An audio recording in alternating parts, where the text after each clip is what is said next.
जय श्री राधे कृष्णा दोस्तों। तो दोस्तों, सावन समाप्त होने जा रहा है और सावन के आखिरी सोमवार है। हम आपको सावन के आखिरी सोमवार की व्रत कथा सुनाने जा रहे हैं। सावन सोमवार की व्रत कथा एक अत्यंत मंगलकारी और दुर्लभ कथा सुनाने जा रहे हैं। कहा जाता है कि भगवान भोलेनाथ और माता पार्वती कि इस पावन कथा को जो भी सुनता है उसकी सभी मनोकामनाएं पूर्ण होती हैं। तो चलिए दोस्तों, कथा आरंभ करते हैं। हर हर महादेव, ओम नमः शिवाय। एक समय की बात है। एक नगर में एक अत्यंत धर्मात्मा और धनवान व्यापारी रहता था। वह भगवान शिव का परम भक्त था। उसका नियम था कि वह प्रतिदिन प्रातः उठकर अपने सभी दैनिक कार्य के बाद भगवान भोलेनाथ की पूजा अर्चना किया करता था। उसके बाद ही अपने लिए अपना जल ग्रहण करता था। उसका व्यापार एक छोटा सा जरूर था, लेकिन ईमानदारी और शिव की भक्ति के कारण वह बहुत अच्छे से चलाता था और उसे निरंतर लाभ भी मिलता था। वह व्यापारी स्वभाव से बहुत ही दयालु और सदैव गरीबों, असहायों और दुखियों की सहायता करने के लिए हमेशा तत्पर रहता था। लेकिन उसकी पत्नी उसकी इन आदतों को लेकर कुछ खिन्न रहती थी। फिर भी वह पत्नी अपने पति को भगवान शिव के भक्ति देखकर मन ही मन बहुत ही प्रसन्न रहती थी। कभी उनका अपमान नहीं करती थी। अपने पति की भक्ति में विघ्न न आए इसके लिए स्वयं ही घर के लिए मजदूरी करके कुछ धन अर्जित कर लेती थी और उस धन से अपने पूरे परिवार का पालन पोषण किया करती थी। ऐसे ही कुछ वर्ष बीत गए, लेकिन फिर एक ऐसा समय आया, उस व्यापारी का व्यापार में घाटा होने लगा। उसका कारोबार एकदम ठप हो गया। धीरे धीरे एकदम भयंकर गरीबी आ गई। अब स्थिति इतनी खराब हो गई थी कि एक टाइम का खाना भी उसके लिए दुर्लभ हो गया था। यह देखकर उसकी पत्नी बहुत ही दुखी रहने लगी, लेकिन उसने फिर भी अपने पति को कभी कुछ भी ताना नहीं मारा। वह स्वयं काम करने के लिए, घर से चलाने के लिए चली जाती थी और उसने अपने पति को भगवान शिव की आराधना करने के लिए विचलित नहीं होने दिया। इसी प्रकार दिन कटने लगे और कुछ ही महीनों के बाद सावन का पावन महीना आया। उस नगर के बाहर एक पवित्र नदी बहती थी। वह व्यापारी प्रतिदिन की भांति इस बार भी सुबह सुबह उठकर अपने नित्य कर्मों के पश्चात नदी के ओर स्नान के लिए निकल पड़ा। लेकिन इस बार उसके मन में पहले जैसा उत्साह नहीं था। वह अत्यंत दुखी था और बोझिल मन से नदी की ओर बढ़ रहा था। तभी संयोगवश उसी मार्ग पर भगवान शिव और माता पार्वती कहीं जा रहे थे। माता पार्वती की दृष्टि उस व्यापारी पर पड़ी और उन्होंने तुरंत भांप लिया कि यह वही सामान्य व्यक्ति है जो कि भोलेनाथ का भक्त है, किंतु आज यह ना तो प्रसन्न लग रहा है और ना ही किसी व्रत या स्नान के भाव में है। माता पार्वती को यह समझने में तनिक भी समय नहीं लगा कि यह भक्त बहुत उदास है और अत्यंत श्रद्धा से सावन सोमवार का व्रत भी करता है। तब माता पार्वती भगवान शिव से कहती हैं, हे प्रभु, यह व्यापारी प्रतिदिन आपकी पूजा अर्चना करता है और सावन के सोमवार के दिन श्रद्धा से शिवलिंग पर दूध भी चढ़ाता है। यह आपका सच्चा और निष्ठावान भक्त है। फिर भी आपको अपने इस भक्त पर बिल्कुल भी दया नहीं आती। आपने इसे अत्यंत दुखी क्यों किया है? इतना पीड़ित है ये। इसकी दशा देखकर किसी का भी हृदय पसीज जाएगा।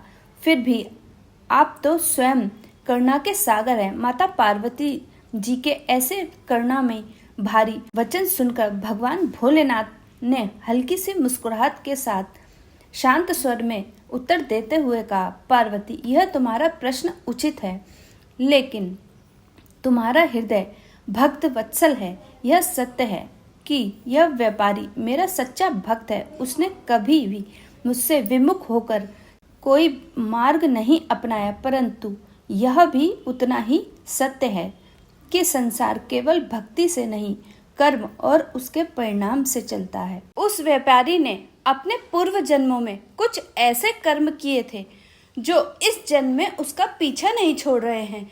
जीवन में हर एक दुख और हर एक अभाव केवल एक दंड नहीं होता, कई बार वह आत्मा की परीक्षा भी होती है।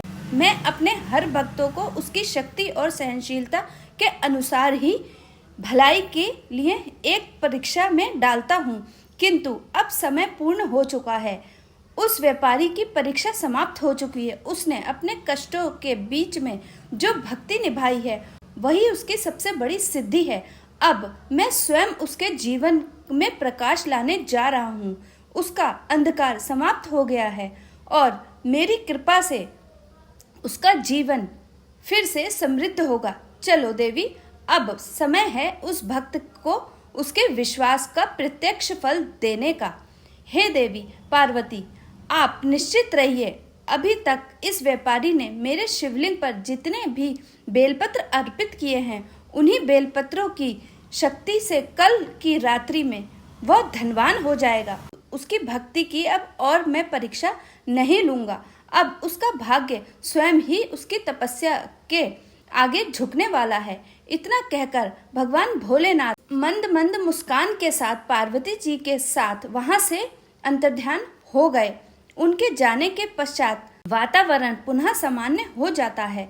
किसी को यह ज्ञात ही नहीं था कि इस दिव्य वार्ता को कोई सुन भी रहा था। वास्तव में जहां भगवान भोलेनाथ जी और माता पार्वती जी की बातें हो रही थी, वहीं पास पर एक पेड़ के पीछे चोर छिपकर खड़ा हुआ सुन रहा था। वे उस समय कुछ व्यापारी सामान लूटने की योजना बना रहे थे, परंतु जब उन्होंने भगवान माता पार्वती की यह दिव्य बातचीत सुनी तो उनका मन भौचक्कर रह गया। उसने मन में सोचा कि यह व्यापारी शिवलिंग पर चढ़े हुए बेलपत्र से धनवान बन सकता है, तो इसका मतलब है कि मैं भी धनवान बन सकता हूँ। यही सोचकर वह चोर उस व्यापारी के घर के समीप पहुंचकर उसके दरवाजे को खटखटाने लगता है। तब वह व्यापारी अपने घर का दरवाजा खोलता है और उस चोर से पूछता है, क्या हुआ भाई, इस समय तुम मेरे घर के दरवाजे क्यों खटखटा रहे हो? कुछ जरूरी काम है क्या?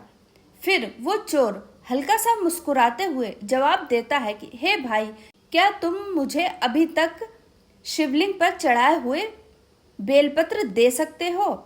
इसके बदले में मैं तुम्हें 2000 स्वर्ण मुद्राएं दूंगा। उस चोर की ऐसी बात सुनकर वो व्यापारी कुछ क्षण के लिए चकित रह जाता है। फिर घर के भीतर जाकर अपनी पत्नी से कहता है, सुनो, बाहर एक व्यक्ति आया है। वह मुझसे शिवलिंग पर चढ़ाए हुए बेलपत्र मांग रहा है। इसके बदले में मुझे 200 मुद्राएं देने के लिए कह रहा है। तुम्हें क्या लगता है, क्या करूं? उसे बेलपत्र देने चाहिए? वह अपनी पत्नी से पूछता है, प्रिय, तुम क्या कहती हो? क्या हमें बेलपत्र इस व्यक्ति को दे देना चाहिए या नहीं? तब व्यापारी की पत्नी अपने पति से कहती है, हे नाथ, पुण्य का दान किसी को देना ठीक तो नहीं है, लेकिन यदि आपका मन करे तो आप दे दीजिए, क्योंकि हमें धन की आवश्यकता है। इसलिए मेरा मानना यह है कि उन बेलपत्रों को इस व्यक्ति को दे देना चाहिए। फिर व्यापारी ने चोर को अपने पास से सारे बेलपत्र एक बोरी में भरकर दे दिए। यह चोर उन बेलपत्रों को लेकर सीधा मंदिर में पहुंचा और भोलेनाथ जी के शिवलिंग पर एक एक बेलपत्र चढ़ाने लगा। उसका मन इस विश्वास से भरा था कि जैसे ही वह बेलपत्र चढ़ाएगा, वैसे ही भगवान प्रसन्न होकर उसे धन, वैभव और ऐश्वर्य से भर देंगे। वह मन ही मन सपनों का महल बना रहा था। कभी सोचता कि उसे खजाना मिल जाएगा, तो कभी सोचता कि उसे हीरे जवाहरात मिल जाएंगे। यह चोर बहुत देर तक शिवलिंग के सामने बैठा रहा। दोपहर से शाम हो गई और शाम से फिर रात हो गई, लेकिन उसको कोई भी चमत्कार नजर नहीं आया। उसकी आंखें मंदिर की हर कोने तरफ निहारती रहीं। कहीं न कहीं कुछ न कुछ तो प्रकट हो, कोई संकेत तो मिले, लेकिन चारों ओर सिर्फ मौन और अंधकार था। समय बीतता गया और उसका धैर्य का बांध अब टूटने की कगार पर था। जब आधी रात हो गई, अब तक कोई भी चमत्कार नहीं हुआ, तो उसका क्रोध जाग उठा। उसने झुंझलाते हुए शिवलिंग पर चढ़ाए हुए बेलपत्र को झाड़ना शुरू कर दिया, लेकिन जैसे ही उसने बेलपत्र हटाने के लिए अपने हाथ शिवलिंग पर की ओर बढ़ाए, अचानक एक अद्भुत चमत्कार घटा। उसके दोनों हाथ शिवलिंग पर ऐसे चिपक गए जैसे कोई अदृश्य शक्ति ने उसे जकड़ लिया। वह घबरा गया, बहुत प्रयास किया, हाथों को खींचा और जोर लगाया, लेकिन उसके हाथ हिल तक नहीं पा रहे थे। वह डर के मारे कांपने लगा। उसका मन अब अपने किए पर पछताने लगा। वह समझ गया कि उसने बहुत बड़ा अपराध कर दिया है। डर से ग्लीन के भाव में वह गिर पड़ा और रोते हुए भगवान भोलेनाथ से क्षमा मांगने लगा। तभी अचानक मंदिर में प्रकाश फैल गया और प्रकाश के मध्य साक्षात भगवान भोलेनाथ प्रकट हुए। उनका तेज इतना था कि चोर की आंखें भी नहीं खुल रही थी और कांपते हुए भगवान के चरणों में गिर पड़ा और कहने लगा, हे प्रभु, यह क्या हुआ? मेरे हाथ चिपक गए। कृपा करके मुझे इस बंधन से मुक्त कर दीजिए। मैं सच में बहुत भयभीत हूँ। आप तो त्रिकालदर्शी हो, दयालु हो। भोलेनाथ, मुझे क्षमा कर दीजिए प्रभु, मुझे बचा लीजिए। उस चोर की करुण पुकार सुनकर भगवान भोलेनाथ मंद मंद मुस्कान के साथ उसकी ओर देखते हैं और फिर शांत स्वर में कहते हैं, हे मूर्ख प्राणी, तूने यह सोचा कि केवल बेलपत्र चढ़ाने से ही मैं प्रसन्न हो जाऊंगा? तूने मेरे लिए कुछ नहीं किया, केवल अपने स्वार्थ के लिए तूने मेरी पूजा की, और वह भी चोरी के बेलपत्र से। क्या तू समझता है कि बिना श्रद्धा, बिना भक्ति, बिना पश्चाताप, केवल बेलपत्र चढ़ा देने से ही मैं तुझ पर कृपा कर दूंगा? मेरे भक्त तो तप करते हैं, सेवा करते हैं, त्याग करते हैं, और तू अपने कर्मों का प्रायश्चित किए बिना ही धन कमाना चाहता है। धन कमाने के लिए मेरे सामने आया है। तेरे हाथों को चिपकाना कोई दंड नहीं, बल्कि एक अवसर है अपने भीतर झांकने का, अपने पापों को पहचानने का और सच्चे हृदय से क्षमा याचना करने का। यदि तू वास्तव में पछता रहा है तो बता, क्या तू अपने अपराधों से मुक्त होना चाहता है? भगवान की यह वाणी सुनकर चोर की आंखों से आंसुओं की धारा बहने लगती है। उसका हृदय कांपने लगता है। वह गिड़गिड़ाता हुआ कहने लगा, हे नाथ, अब मेरी आंखें, आपने मेरी आंखें खोल। अब मैं आपको जान गया हूँ कि सच्चा धन क्या होता है। मैंने जीवन भर केवल चोरी की है, झूठ बोला है, दूसरों का छीना ही है। आपने मेरे भीतर का अंधकार मिटा दिया है। हे शिव शंकर भोलेनाथ, मुझे क्षमा कर दीजिए। मैं वचन देता हूँ कि अब से किसी का बुरा नहीं करूँगा और एक सच्चे भक्त की तरह जीवन व्यतीत करूँगा।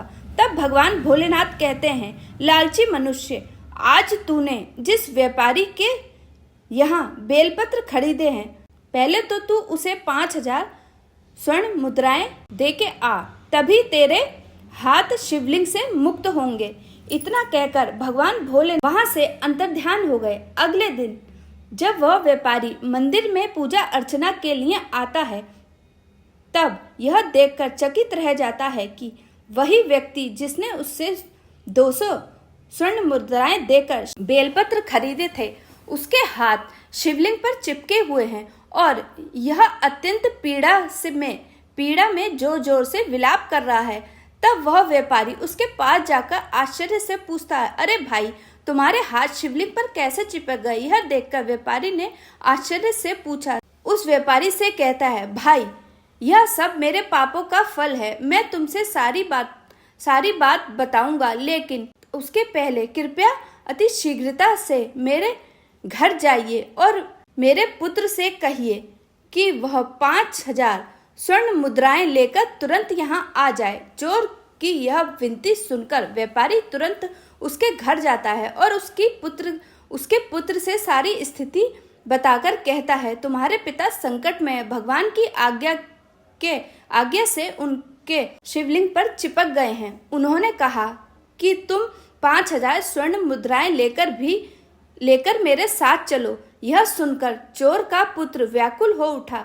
वह तुरंत 5,000 स्वर्ण मुद्राएं लेकर व्यापारी के साथ उस मंदिर की ओर चल पड़ता है।